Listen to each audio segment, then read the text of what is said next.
Dikgang tsa Botswana Television tsa nako ya bongwe di gasa ka tlhamololo go tswa toropo kgolo ga borone nna ke Joy Mothibi a re simolole ka go leba ditlhogo. Maduo a lokwalo la botlhano a dule mme ebile a supa tokafalo fa go tshwantshangwa le ngwaga wa 2022. Taotona Dr. Mokgweetsi Masisi o phaketsa ikanisa baeteledipele ba sepodisi le ba dikgolegelo ba bašwa.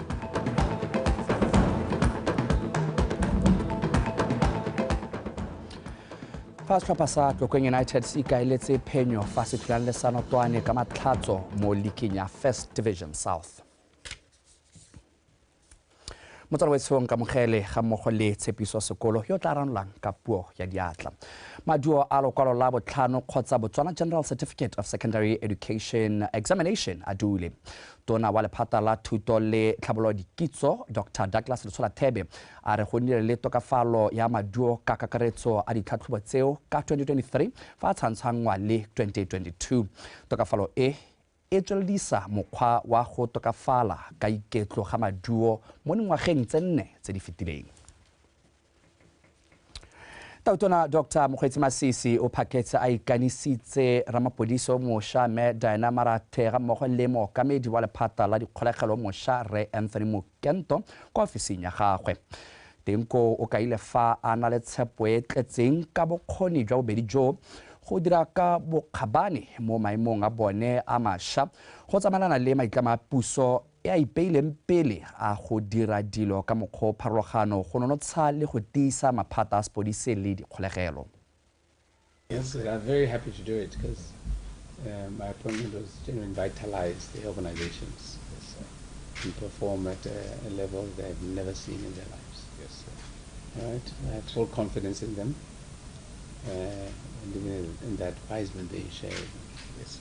so I expect nothing but change. I'm not moving into this new territory alone. I'm moving into this new space with members of the Botswana Police Service, members of the Prison Service, and the general public. And I remain very humble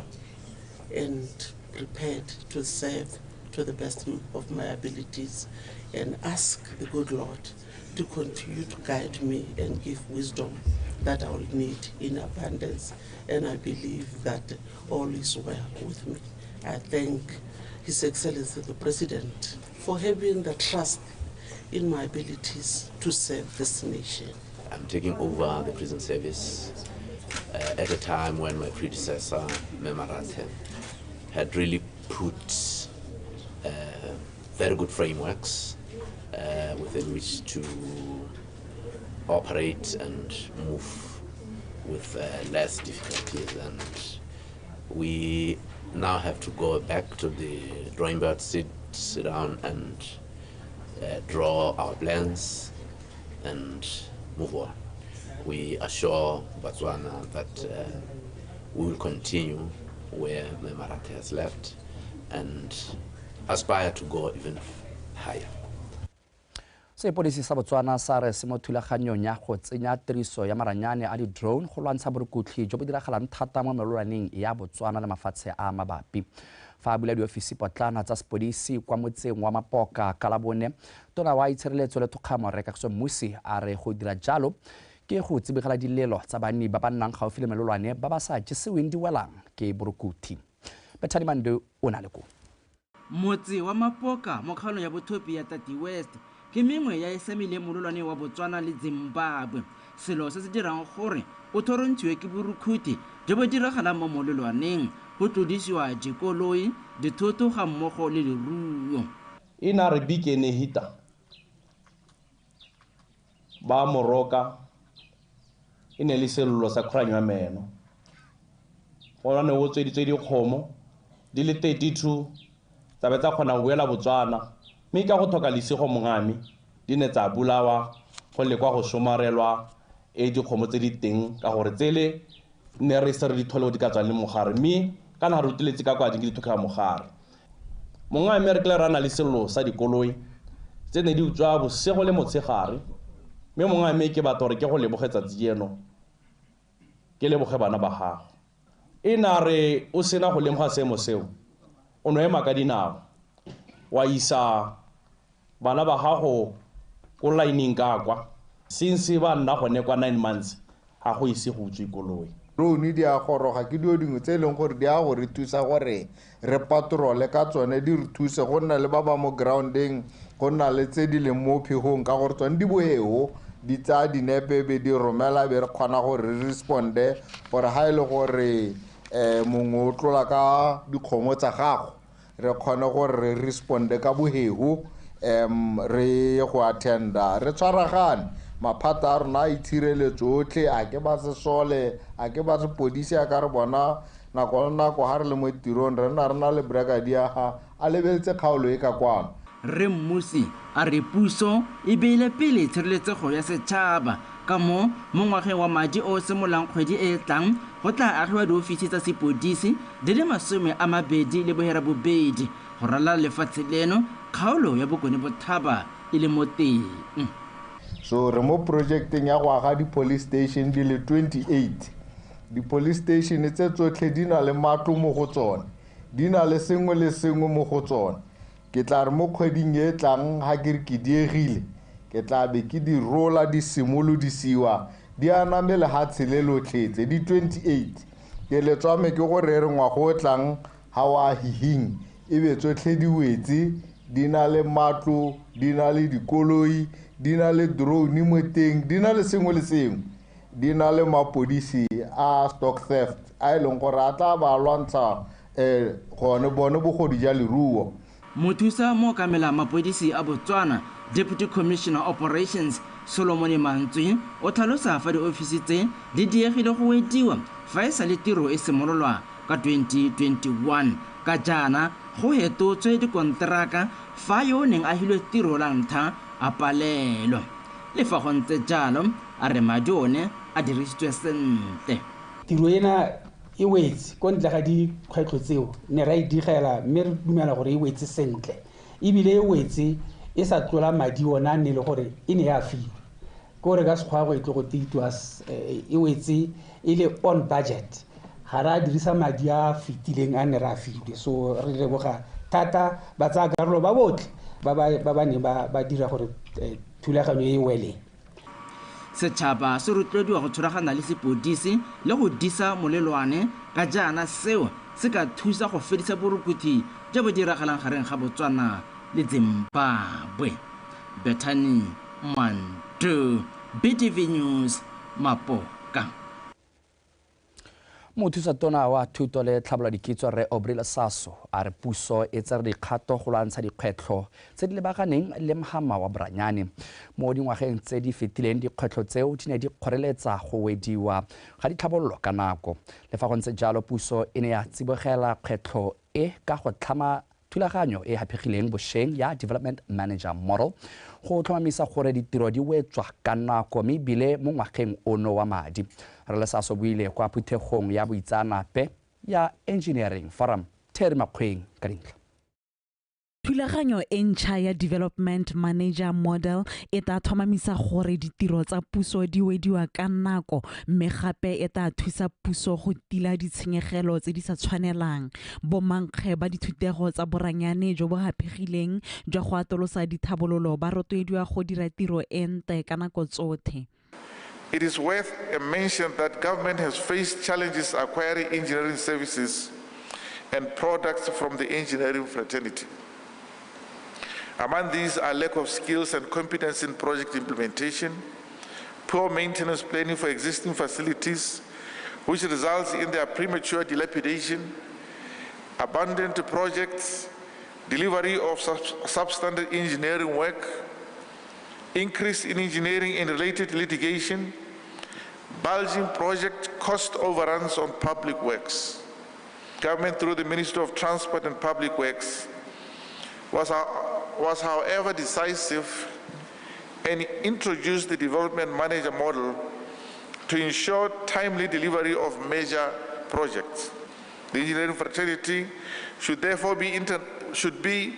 intentional about building excellence into all facets of engineering practice. Lekgotla la badiri ba le bereka ka thata go leka go fitlhella toro ya go lemogwa ke mokgatlho wa kwa America wa Washington Accord.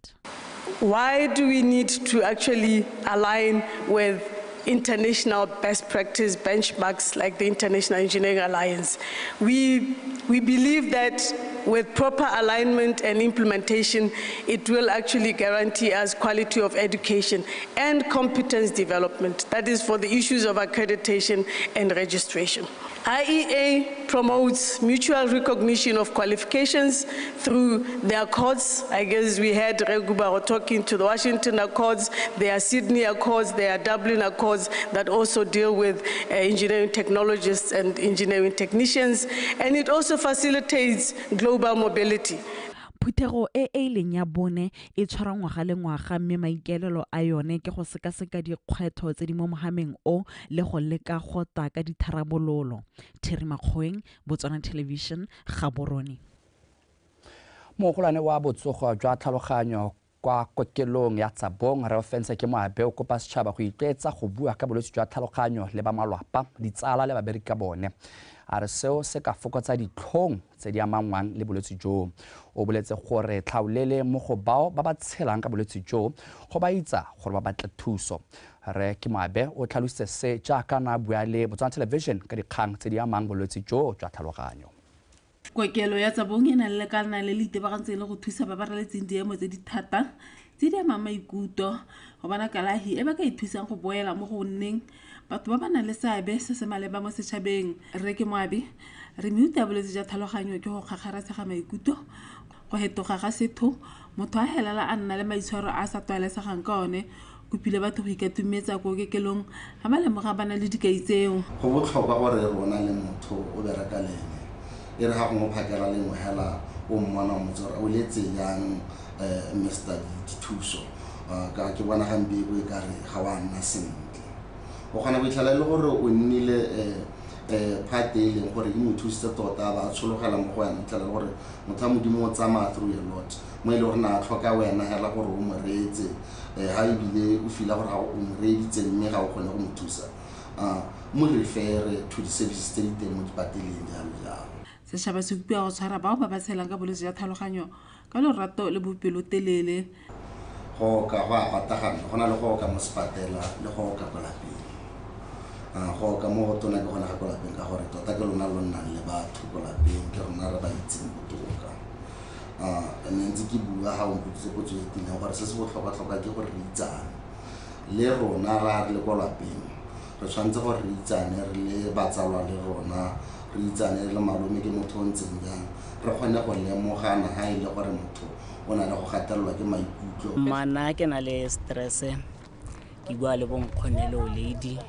maikutlo a ka ba hela go tlhatse ba hela ba ngaeda go itlhala maikutlo a ka hela go tlhatse because stress ke so se batlang gore o se tlhagane le batho ka gore ha o le wana go iphitlhela go ikgapetse botshelo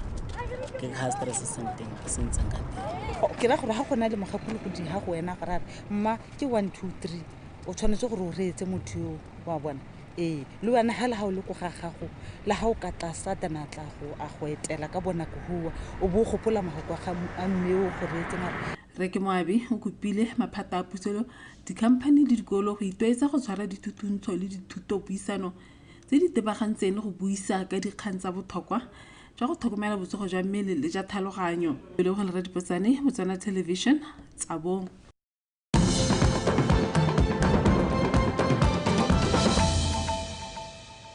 Fa re tswela ka dikgang tsa rona modulasetilo wa mokgatlho wa barui ba kgomo tsa nama kwa kgaolong ya Boteti West Re Solomon Engleton a re dipaakanyo di tsweletse sentle go baaketsa ditshupo tse di tla tshwarwang ka moso kwa motseng wa Raecops. Re Engleton o tlhalositse se fa buisana le mmega dikgang wa Botswana Television sa ba etseng tebogo kwa Raecops. Dipaakanyo di tsweletse go rulaganyetsa ditshupo tsa ntlha tsa tuo ya dikgomo tse di rulagantsweng ke mokgatlho wa barui ba dikgomo mo kgaolong ya Boteti West o le one o sa tswang go thamiwa o akaretsa metsi yotlhe e mo kgaolong ya bothopi ya Boteti West. Go tlhalosiwa ga maikaelelo a ditshupo tse e le go tla go rutuntsha barui ba dikgomo mo Boteti West go thabolola thuo ya bone gore e ba busetse dipoelo tse di nametsang. Bangwe ba difamara tsa rona jaaka ba ba ko mo re go bitsa ko merake ko dipolase ba na le ha le go thabolotswe leruo le ha go se go lekane jaanong thata leruo le le ntsi ke le monokeng mo ga rona dikopa-kopana hela jaanong ga ka kwa kgona go le thabolola sente le ha e le ka yone kgwediso ka diata tota o ka seke o dire leruo le le gasa memo jaanong go leka go dira jaana ke gone gore yaanong re tle re kgone gore re itse gore leruo la rona re le tlhokomela ja le gone tota theko le thekiso ya leruo la bone e tla tokagala thata ka gobane dithuto tsotlhe di akareditse one dikgang tse ntse ke di buaga Re Ingrid a re lentswa go nnile le dikgwetho ba ipaakantse go tshegetsa ditshupo tseo. Ntsi e re kopanye le yone ke ra e tona e re e bonye ke ya gore ga re ntse re sena one kana structure kana masaka one a ka direlwa ditshupo tse dintse jaana mo teng ka gore gompieno yana re dirisa masaka e le gore ke a thekiso re leka go a thabolola gore ra be mo seemo sa gore ga go ta go demonstratiwa ha go bo go kgona gore go thuse bone ba demonstrata ba gore ba kgone go tshwara dikgomo mo thogo mme re leka ka bojothe gore tsatsing jeno le sengwe be se sa apere tshiamo. Ditshupo tseo tse di rotloeditsweng ke ofisi ya ga mothusa tona di tla tshwarwa ka mathatso kgwedi eno e thola malatsi a hera bongwe. Sebaetseng Tebogo, Botswana Television, Ray Cobbs. Tshwaragano magareng ga makalana a sekolo sa University of Botswana le ba National Agricultural Research and Development Institute kana NADI ba golagane le lephata la kgotetso mo tirong ya go dira lookwane la biodiesel e ka ile fa gatatse pele mo maitlamong a lefatshe leno la go itira lookwane. Tona wa lephata la kgotetso re lefoko moagi o ka ile fa seo se tla fokotsa ditshenyegelo tse puso di bonang mo thekong ya lookwane go tsweng ko mafatsheng a sele. Tona o buile seo mo phuthegong e neng e tshwerwe go tla go nankola dipatlisiso tse di dirilweng tebang le lookwane leo. Khumiso Maphanyane o na le go go ya ka dipatlisiso tse di dirilweng ka ngwaga wa 2022 ya tiriso ya lookwane leo go supala ga dintshitse maduo a senang bothabetsi mo lookwaneng leo ebile dikhamphane di akaretsa ya BOTSWANA ba setse ba dirisa lookwane leo mo dingweng tsa ditirelo tsa bone. Tona Moagi o supile gore lentswe lookwane leo le dira ka ditsaltholego ga lena ditlamorago tse di kalo tsa go kgwatela tikologo. Recognizing that the shift to clean energy requires a departure from continued use of fossil fuels, the government of Botswana has already initiated measures to promote renewable energy and energy efficiency, which are key to attaining a reasonable low-carbon economy. Our strategic policies and investment strategies aim to create a conducive environment and business landscape that provides for a hastened growth of renewable energy sources such as biodiesel, solar, and wind, amongst others. Moswarela mogokgo wa sekolo sa mmadikolo Red David Kaske o ka ile ga tiro ya bone e tsile go nna le seabe se sentsi mo go getoleng matshelo a beng kae ga mmogo le go thama mebereko. There is a lot that we can say about the benefits to our economy, to job creation and upliftment of lives if we are able to establish a biodiesel industry in the country. With our new strategy, the university seeks to play a more central role in the development of Botswana's knowledge economy through impactful research and productive engagement with all stakeholders, including industry, business, government, and communities. And this project is an example of our actualization of this strategy. We do biodiesel, that means demand fuel. Again, biodiesel production, we have to contribute towards using cleaner fuels. So you say the whole world is actually pressurizing all the countries to actually reduce the contamination of the environment. Tona o ka ile ha bontsi jwa batho ba ba ta romelang go ya go ithuta ka go dira lookwane leo e le mangwe a maiteko a pusa go thabolola dikitso tsa Batswana. Khumiso Maphanyane, Botswana Television, Tlokwe. Tla ke di be khutlo gone fa ke stele mankge wa tsa metshameko Tumapatane go bega.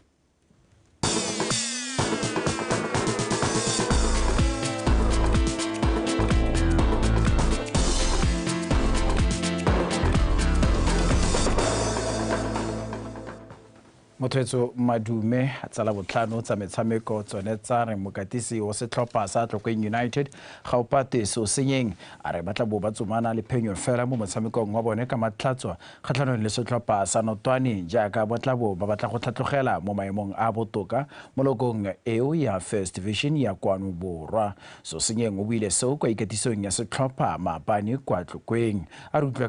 rutlwe pego ka katlego kgakole. Mokatisi yo gape le motshameki wa pele wa setlhopha sa Gaborone United o tlhalositse fa a sa itumelela ka fa setlhopha sa gagwe se ntseng se dira ka teng a tlhalosa fa mmaba mogolo e le gore setlhopha se na le batshameki ba pele ba liki e kgolwane ba bontsi jwa bone ba iseng ba tlwaele liki ya First Division so senyeng o ne a tlhalosa gore ba leka ka bojotlhe go tlwaetsa batshameki bao ka fa liki eo e tshamekiwang ka teng. Tlokeng United ba tsena mo motshamekong o ba le mo maemong a bofera bongwe mo lokong ka dintlha di le 15 tse ba di kokwantseng ka phenyo di le 3 maleka a marataro le tatlhegelo tse 5 go tswa mo metshamekong e le 14. A ke itse gore a plara tsa rona tse dingwe bone bo ramola ka bua ka bone ba batla go se ba tshameka ya ka style of play ko Premier League a ba itse gore go setse go changeile ba mo First Division go apresiwa go amakiwa man to man go tshamekiwa space ke se nna re ba gakolla ka sone le mmera mare I think ne re tshameka game ya rollers friendly e ka re ntse ba goroga ko re batlante moraga go ntshediwa ntle ga kgaisano ya Orange FA Cup ke setlhopha sa UB Hawks ka 6-5 mo thakong ya di-penalty mothusa mokatisi wa setlhopha sa Notwane Thataone Tebele a re ba ntse ba berekela mo diphosong tse ba nnileng le tsone le go tokafatsa go nosa ga bone. Tebele a re ba ya go lwa ka gotlhe go fenya motshameko o ka jaana phenyo e ka ba bona ba tokafatsa maemo a bone mo lokong ka ba le mo maemong a sa jeseng diwelang. Ditlhopha ka bobedi di kgaoganngwa ke ntlha e le nngwe mo nakong eno Notwane mo maemong a 10 ka dintlha di le 14 tse ba di boneng ka diphenyo tse 3 maleka a 5 le tatlhegelo tse 6 go tswa mo metshamekong e le 14. They are a tough challenge, a tough team to face. We played them first round and we drew. For now we have to go because they'll be at their home ground. Now it's going to be much tough. With the trust on our boys, we believe we are going to collect maximum points. Mo metshamekong e mengwe ya liki eo ya First Division ya borwa e tla tshamekiwang ka mafelo a beke Mochudi Santa Chiefs ya amogela Union Flamingo Santos ko Mochudi fa Extension Gunners e tla nna baeng ba City Pola kwa SSG Grounds. Baeteledipele ba lwa kwa Jwaneng Young Stars ba tsaya loeto go leba kwa Tsabong kwa ba tla fitlhelang Desert Nqawi e ba emetse teng. Katlego Kgakole, BTV Sport, Tlokeng. Setlhopha sa batshameki ba le babedi sa motshameko wa chess se letse se emeletse go leba kwa Accra Ghana kwa ba go emelang lefatshe leno kwa dikgaisanyong tsa All Africa Games tsa monongwaga tse di simololang semmuso tsatsi leno. Monamisa mafoko wa lekgotla la Botswana Chess Federation Thompson Modisani a re le fa lekgotla la Botswana National Sports Commission le tsere tshwetso ya gore setlhopha sa chess se nne karolo nngwe ya ditlhopha tse di tla emelang lefatshe leno kwa dikgaisanyong tseo thari ba ne ba itlhokoditse go utlwala ebile ba dumela fa setlhopha sa bone se tla dira bontle ka tla go gakole go a gwella. Modisane o tsweletse a re le fa tshwetso ya gore ba emelele tsero ka tshoganetso o itumelela gore bobedi jo jwa women candidate master Natalie Banda le FIDE master go mo le morongwane ke batshameki ba maitemogelo a kwa godimo ebile ba kile ba tshameka kwa dikgaisanong tsa mafatshefatshe di le mmalwa. Modisane a re o dumela fa seo se ba mo tshiamelong ya go emela lefatshe leno bontle kwa dikgaisanong tseo. Re gona affecta ka re jure chess it's a mind ke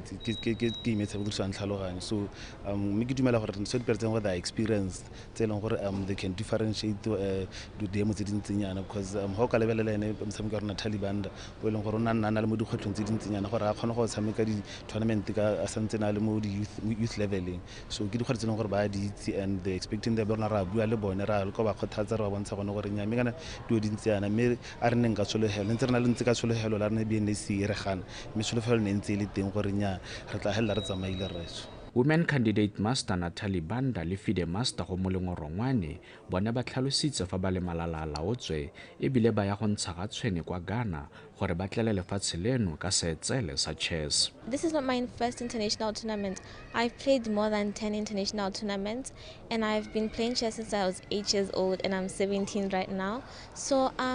I think mentally I'm prepared, because for such events,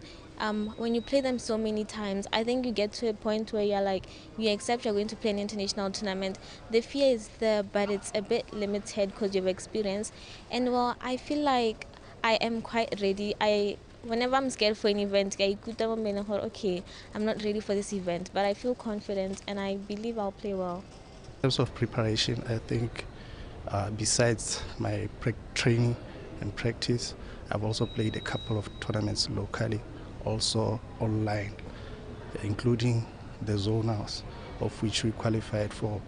this event. Setlhopha seo se tla tsenelela kgaisano ya motshameko wa chess kwa dikgaisanong tseo tsa African Games kwa ba tla tshamekang jaaka setlhopha, mme morago Banda a lwele tlotla ya letlhakore la bomme fa Rongwane ene a tla lwela tlotla ya motshameki o gaisitseng wa borre go simolola kgwedi eno e le 10 go fitlha e le 14. Morago ga dikgaisano tseo tsa African Games, bobedi jo jaanong bo tla tsenelela tsa African Individual Chess Championships tse le tsone di tla tshwarelwang kwa Accra, Ghana go simolola kgwedi eno e le 17 go fitlha e le 23. Setlhopha seo se solofetse go boela mono gae kgwedi eno e ya fifing. Katlego Kgakole, BTV Sport, sa Seretsa Khama International Airport.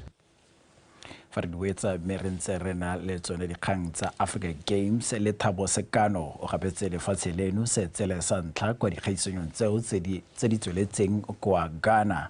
Sekano yo ka fa tlase ga bokatisi jwa ga sense o fentse bakwadi o gapile bronze mo boketing jwa 68 kg mo kgaisanong ya kata. Sekano o simolotse kgaisano ya gagwe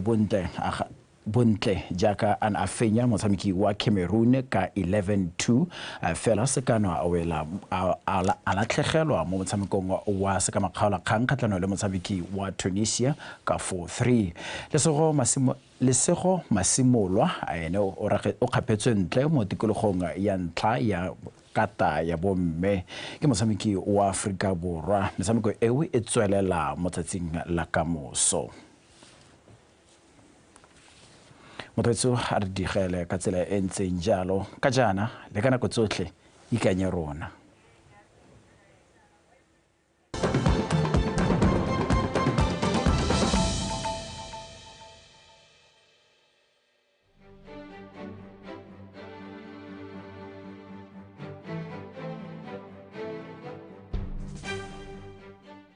Pharologano ya Isphadi le Temoletlotlo